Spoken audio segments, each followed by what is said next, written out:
What happens when royal entitlement collides with morning show grace, live, in front of millions? Good morning. America is known for comfort, coffee, and calm, not confrontations. But on this day, Prince Harry walked into the Times Square studio, not as a humble guest, but as a man convinced the world owed him something. Robin Roberts came prepared with fair, measured questions. George Stephanopoulos and Michael Strahan stood by, ready to keep things light. Instead, they watched a simple interview slowly turn into a powder keg, until Robin finally decided she'd had enough. The Good Morning America studio buzzed with its usual organized chaos. Floor managers held clipboards, camera operators adjusted angles, stage hands swapped out mugs and cue cards during the last seconds of commercial. The screens behind the main desk glowed with the New York skyline, sunrise melting into soft golds and blues. On the main couch sat Robin Roberts, posture poised, expression calm but focused. Beside her, George Stephanopoulos checked his notes with that familiar quiet intensity, and Michael Strahan adjusted his jacket, flashing his easy grin toward the audience. 30 seconds, a producer called out from behind the cameras. We're coming back with Prince Harry. Let's keep it tight, guys. Robin exhaled slowly and glanced across the small coffee table at the man seated opposite her. Prince Harry lounged back in his chair, one ankle resting over his knee, his hands clasped loosely. He wore a black suit over an open-collar shirt. What stood out wasn't his clothes, it was his face. His jaw was set. His eyes were already hard. "Everything good, Harry?" Michael asked with a friendly nod, trying to cut through the tension. "Need water, coffee, anything?" Harry didn't smile. "I'll survive," he said flatly. "Let's just get this over with." George's brows lifted almost imperceptibly. Robin didn't react. She'd interviewed presidents, survivors, families in grief. A tense royal was not going to rattle her. At least, that's what she told herself. 10 seconds, the floor manager called. "Everybody ready." The audience, lined up on raised risers, leaned forward with excitement. Phones were tucked away, but anticipation sparkled in their eyes. This was Prince Harry, modern, controversial, endlessly discussed. They expected insight, maybe vulnerability, maybe charm. They had no idea what they were about to get. The theme music swelled, the red light blinked on. "And we are back," Robin said smoothly, voice warm and steady. "We're here with Prince Harry, joining us live in studio this morning to talk about his new projects, his life here in the United States, and what comes next for him and his family. Harry, good morning. Thank you for being here." Harry gave a small nod, lips tightening. "Morning," he replied. "I suppose the world wants another piece of me, so here we are." A strange ripple moved through the audience. Some chuckled uncertainly, others exchanged glances. Robin's smile didn't falter, but she felt the edge in his words like a draft. "Well," she said gently, "we appreciate your time. You've been in the public eye your entire life, and lately you've been very outspoken about your experiences with the royal family, the media, and your personal journey. Let's start with something simple. How are you doing today, really?" Harry gave a short, humorless laugh. "You Americans love that question, don't you?" he said. "How are you?" As if anyone cares about the honest answer. Michael shifted in his seat. George glanced up from his notes. Robin kept her tone even. "Here, we actually do care," she replied. "Our viewers connect with people when they're real with them." "Real?" Harry repeated, one eyebrow lifting. "I've been real, and all it got me was headlines and armchair psychologists. Maybe I'll spare everyone the performance this time." The words hung in the air like smoke. The audience murmured again. Robin decided to keep moving. "You've spoken before about stepping away from royal duties being an act of protection. For your mental health, for your wife, for your children. Looking back now, do you have any regrets about how public that departure became?" Harry's jaw tightened. "Regrets?" he echoed. "No. I regret trusting institutions that didn't deserve loyalty. I regret staying as long as I did. But leaving, making it clear why? No. If that made some people uncomfortable, that's their problem." George leaned in just enough for the camera to catch him. "Some people say that by talking about it so openly. In the book, in the documentaries, in interviews like this. You've kept the story alive," he said in his measured tone. They wonder if there's a contradiction between wanting privacy and continuing to share so many details. How do you see that? Harry turned toward him, eyes narrowing slightly. I see it as a lazy talking point, he said. Privacy isn't silence, it's control. I decide what gets shared, not the tabloids, not the palace, and certainly not talk shows recycling the same question. A small ooh rippled from the audience. Michael shifted again, the tension now undeniable. Robin sensed the direction of the conversation sliding. She straightened in her chair. To be fair, she said calmly, our viewers are hearing directly from you. That's why we ask. They want to understand your perspective from your own words, not just headlines. My perspective, Harry said slowly, has been on display for years. If people still don't get it, I can't fix their comprehension problems. Robin's smile thinned for just a second. She recovered. Let's talk about your life now, she offered. You've settled in California, you've started new ventures, you're a father of 2. What does a normal day look like for you? Harry shrugged. Normal doesn't really exist for me, he said. But I suppose that's what people like to fantasize about. The prince making breakfast, walking the dog, whatever makes everyone feel better. Michael let out a light chuckle, trying to ease the air. Hey man, I used to catch passes from quarterbacks for a living, and people still imagine I just sit around watching football, he joked. We all get boxed in a little. Harry didn't return the joke. Yes, but you weren't born into a global spectacle, he replied. You chose your path. I had mine dictated to me from birth. Bit of a difference. Michael's smile faded. Fair point, he said quietly. Robin took back the reins. You've said before that you want to use your platform for mental health advocacy, for veterans, for families dealing with loss, she said. Do you feel you're achieving that more effectively outside the royal structure? Harry looked annoyed by the question itself. Obviously, he said, if you've been paying attention, you'd see the work speaks for itself. I don't need a palace stamp of approval to make a difference. Robin's eyes flickered, but her tone remained steady. We have been paying attention, she answered, and many people admire the work. At the same time, there's criticism. Some say the story always circles back to your family, your grievances. How do you respond to people who feel you're still defined by what you left? Harry leaned forward, his voice edged with irritation now. I respond by saying they're obsessed with the crown, not me. I talk about my life because I lived it. If they hear royal every time I mention pain or trauma, that's their fixation, not mine. Maybe the media should stop dragging my family into everything if they're so tired of hearing about it. This time, the audience's murmur wasn't just surprise. It was discomfort. The room could feel the temperature rising. George glanced at Robin, a subtle, silent question in his eyes. You okay? She gave the smallest nod. She was okay, for now. But she could feel that familiar line approaching, the one between tough interview and needless hostility. Let's bring it back to something specific, she said. Recently you made comments in another interview suggesting that many people aren't smart enough to understand your decisions. That raised a lot of eyebrows. Do you stand by those words? Harry's lips curled into a faint smirk. Context matters, he said.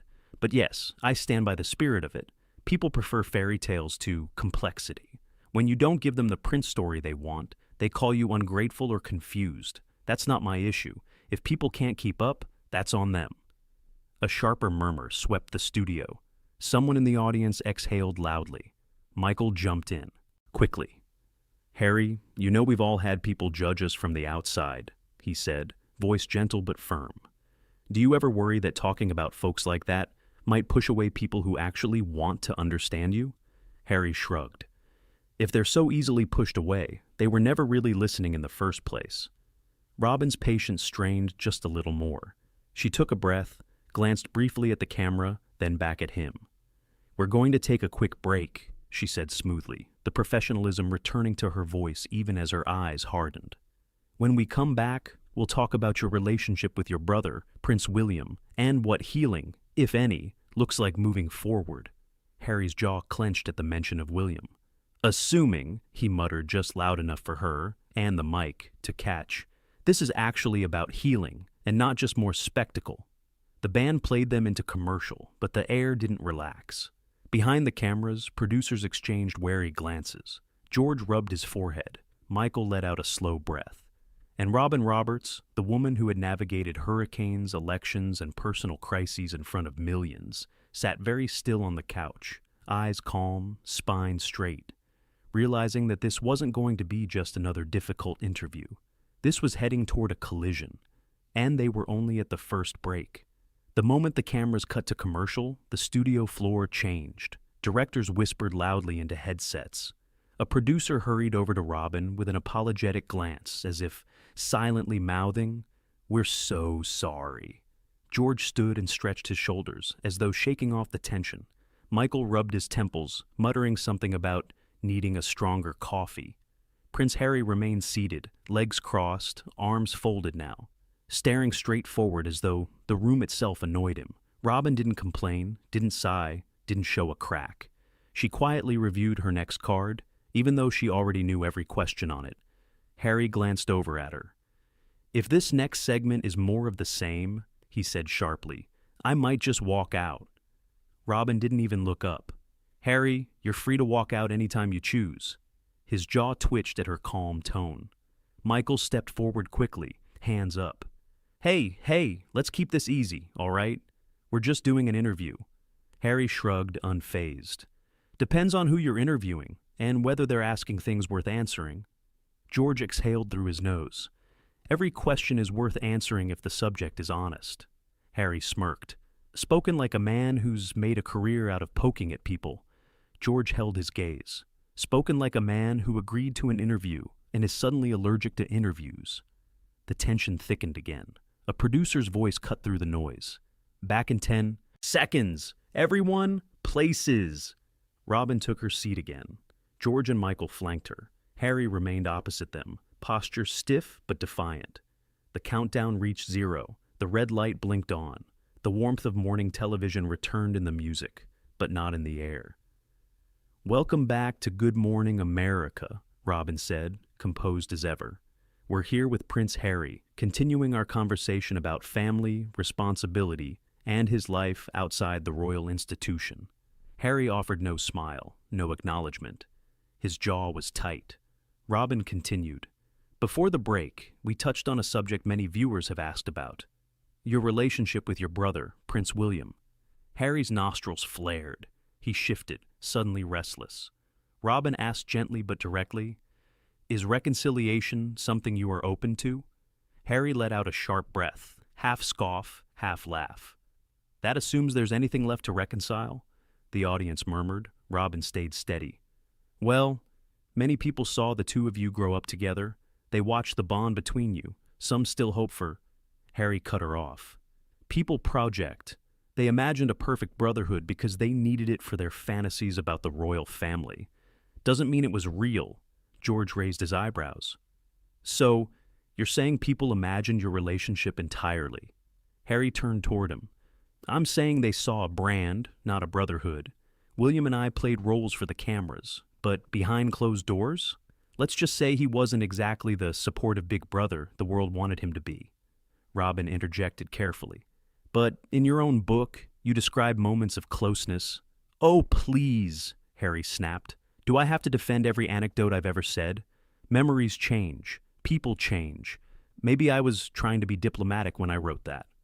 The audience gasped at the bluntness. Michael shifted in his chair. "Harry," he said with a soothing tone, "people aren't trying to trap you. They want clarity."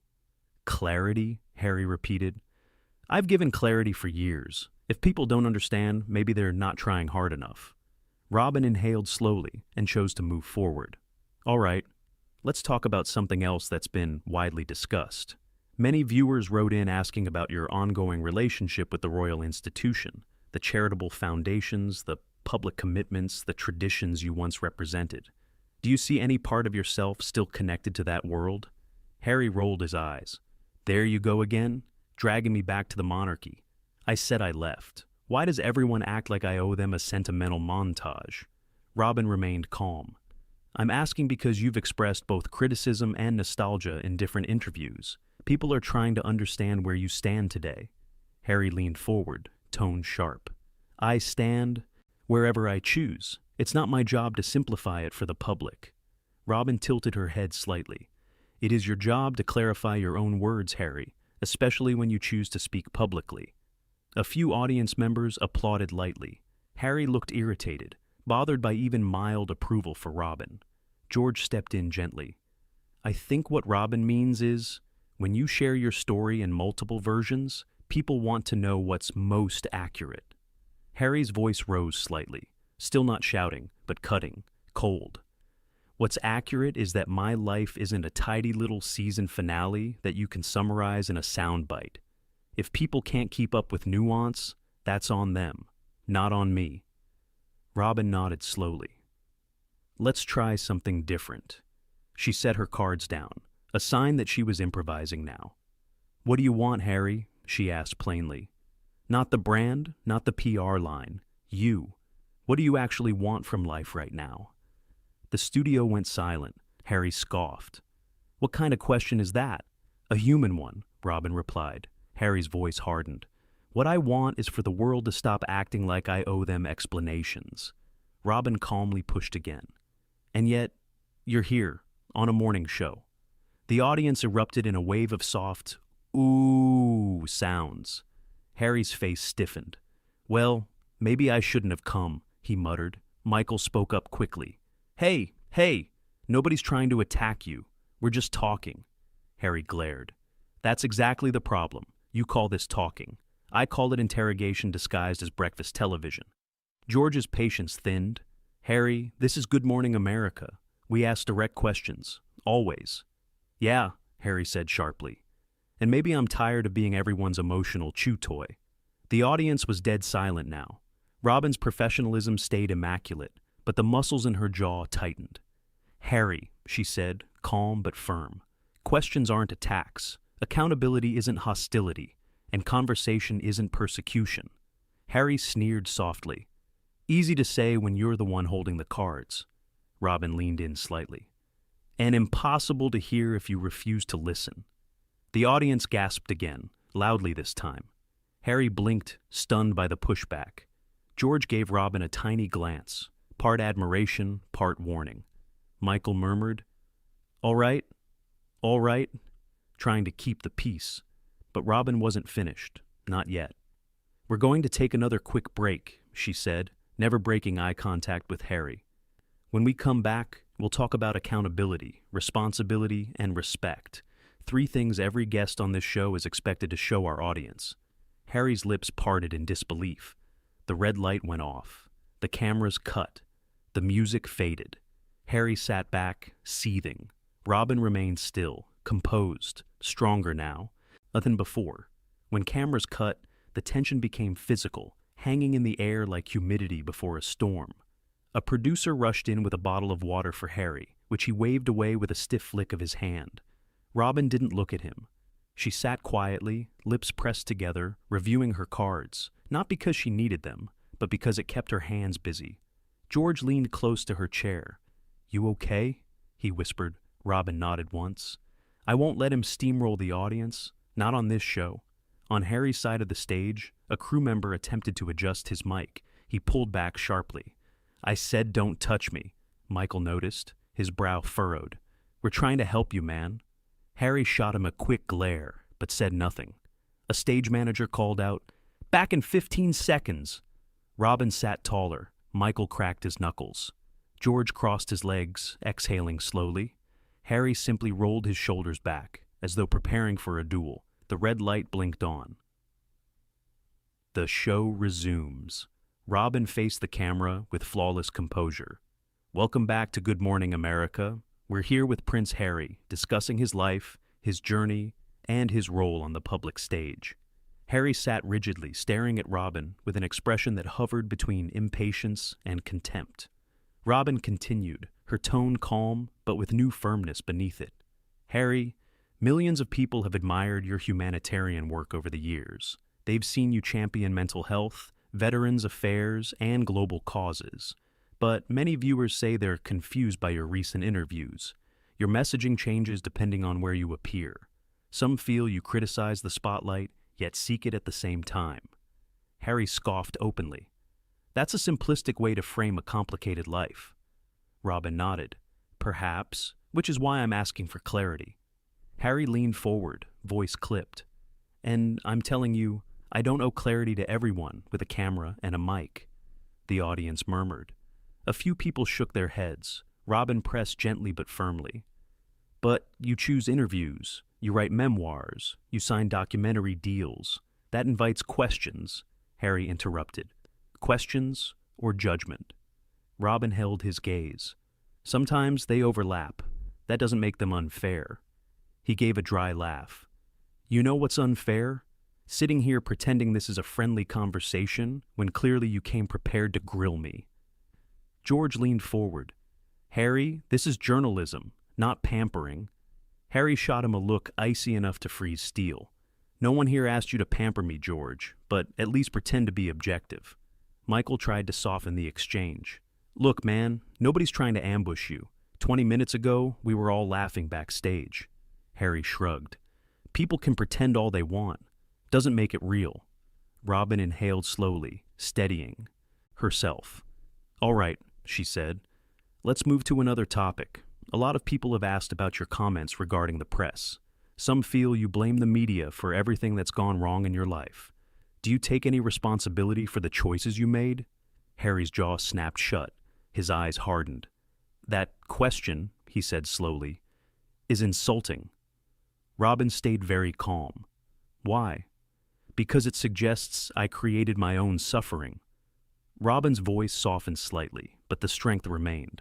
I'm suggesting you're human, and humans make choices. Harry scoffed. Well, if you want to oversimplify, sure, but you don't understand the pressure of being born into a prison of expectation. Robin leaned in, tone respectful but unyielding. You're right, I wasn't born into royalty, but I was born into scrutiny and responsibility. And I learned something early. If you want to change the narrative, you don't burn every bridge behind you. The audience gasped. Harry blinked, stunned. You think I burn bridges? Robin's voice remained gentle, but it carried steel beneath it. You torch them, she said, and then complained about the smoke. The audience broke into applause, soft at first, then building until half the studio was clapping. Harry's nostrils flared. So this is how it is? You bring me here just to tear me down and humiliate me? Michael shook his head. Nobody's trying to humiliate you, George added, but you can't insult every question and then act shocked when someone challenges you. Harry glared. Maybe the questions are idiotic. Robin's lips parted slightly, not in anger, but in disappointment. Harry, she said quietly, you don't get to belittle us on our own show. He shifted in his seat, defensive walls rising fast. I'm not belittling you. I'm telling you to ask better questions. Robin sat back, her patience nearly gone now. What exactly would that look like? She asked. You've dismissed questions about your family, your public work, your choices, your marriage, your book, your projects, your expectations, your contradictions. She paused. So tell me, Harry, what can we ask you? The audience fell instantly silent. Harry opened his mouth, then closed it, then tried again. No answer. Robin watched him, eyes calm but resolute. I thought so, she said softly. The studio murmured, a mix of shock and admiration. Harry stiffened, cheeks reddening. He looked like a man who'd just realized he wasn't in control of the room, perhaps for the first time in years. Robin picked up her cards, placing them neatly on her lap. We're going to take one last break, she said, voice steady. And when we return, we'll try, one more time, to continue this interview with respect. She turned directly toward Harry. For everyone's sake, I hope you join us in that. The cameras cut. The red light went off. Music rose. Harry sat frozen, jaw clenched. The break ended with none of the usual backstage warmth. Crew members hovered tensely, exchanging whispers.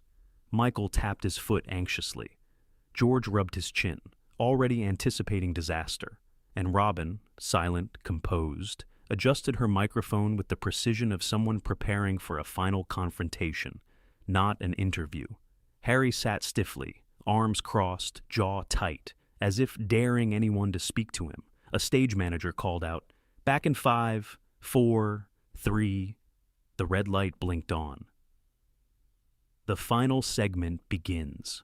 Robin faced the camera, her demeanor the definition of professionalism, measured breath, centered tone, a calm that was now unshakable because it had hardened into resolve. "Welcome back to Good Morning America. We're here with Prince Harry," she said, articulating his title with careful neutrality. "And we're going to continue our conversation, hopefully with clarity and mutual respect." Harry snorted audibly. The audience shifted uncomfortably. Robin turned to him. "Harry, before the break, I asked you a simple question. What can we ask you? You didn't answer. So, let's try something different." She folded her hands. "Let's talk about your work, purely your work.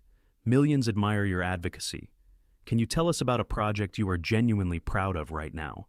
One that has nothing to do with the royal family or past grievances?" Harry shrugged lazily. "I don't feel like talking about that." Robin blinked. "You don't feel like—" "Harry, we're live." "Your problem," he replied bluntly. "Not mine." Gasps rippled across the studio. Michael stepped in, voice calm. "Come on, man. She's giving you space to talk about something positive." Harry rolled his eyes. "Positive? The whole tone of this interview has been negative because she made it negative." George exhaled sharply. "That's not fair. Robin has been nothing but respectful." Harry snapped back. "Respectful? Maybe in your world. In mine, this is interrogation." Robin, still composed, spoke softly. "Harry, asking questions is not hostility." He leaned forward, his tone dripping with irritation.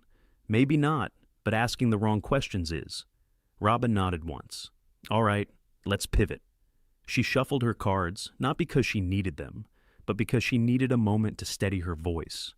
"You've spoken in the past about mental health. You've encouraged openness, vulnerability, and accountability. Do you believe your behavior here today aligns with those principles?" Harry froze, then scoffed. "You're twisting the narrative again. I'm being provoked." Robin shook her head calmly. "No, Harry, I'm holding you to your own words," he sneered. "You're holding me to standards you never hold anyone else to." Robin's eyes hardened. "That is not true." "Sure it is," Harry muttered. "Everyone's always against me." Robin tilted her head. "Harry, you're a grown man. At some point, when every interview ends in confrontation, you have to ask—" He cut her off sharply. "Don't psychoanalyze me. You're not qualified." The audience gasped again. Michael sat up straighter. "Whoa, man, that's uncalled for." George added, "Robin's one of the most respected journalists in the country." Harry shrugged coldly. "Respect is overrated." Robin's face changed then, not anger, but deep disappointment. The kind a teacher feels watching someone waste an opportunity. The kind a host feels when a guest abuses the very platform they were given. She spoke quietly, but the words hit like thunder.